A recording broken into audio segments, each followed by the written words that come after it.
ৰবীন্দ্ৰ ভৱনৰ ভাঙি দিব বুলি শুনিছোঁ কথাটো। সেইটো আচলতে আমি কোনেও নিবিচাৰোঁ। এইটো আকৌ ভাবি চাওক কথাটো কি কৰিব খুজিছে। নতুন যদি কিবা ৰিন'ভেট কৰিব খুজিছে কৰিব পাৰে। ইমান দিন বন্ধ হৈ আছিলে। আমি নিজেও নাটক কৰিছোঁ তাত, গতিকে ইমান বছৰ দেখিছোঁ সৰুৰ পৰা। গতিকে এইটো কথাত ময়ো প্ৰতিবাদ কৰিছোঁ। ভালদৰে ভাবি চাওক, পাৰিলে ৰিন'ভেট কৰক ভালকৈ ৰবীন্দ্ৰ ভৱনটো। নাটকৰ প্ৰাণকেন্দ্ৰ আমাৰ অসমৰ। চ' আমি আকৌ তাত নাটক কৰিব বিচাৰোঁ। ৰবীন্দ্ৰ ভৱনৰ ভাঙি দিব বুলি শুনিছোঁ কথাটো। সেইটো আচলতে আমি কোনেও নিবিচাৰোঁ। এইটো আকৌ ভাবি চাওক কথাটো কি কৰিব খুজিছে। নতুন যদি কিবা ৰিন'ভেট কৰিব খুজিছে কৰিব পাৰে। ইমান দিন বন্ধ হৈ আছিলে।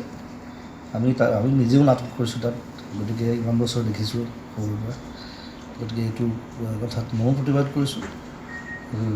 ভালদৰে ভাবি চাওক, পাৰিলে ৰিন'ভেট কৰক ভালকৈ ৰবীন্দ্ৰ ভৱনটো। নাটকৰ প্ৰাণকেন্দ্ৰ আমাৰ অসমৰ। চ' আমি আকৌ তাত নাটক কৰিব বিচাৰোঁ। ৰবীন্দ্ৰ ভৱনৰ ভাঙি দিব বুলি শুনিছোঁ কথাটো। সেইটো আচলতে আমি কোনেও নিবিচাৰোঁ। এইটো আকৌ ভাবি চাওক কথাটো কি কৰিব খুজিছে। নতুন যদি কিবা ৰিন'ভেট কৰিব খুজিছে কৰিব পাৰে। ইমান দিন বন্ধ হৈ আছিলে।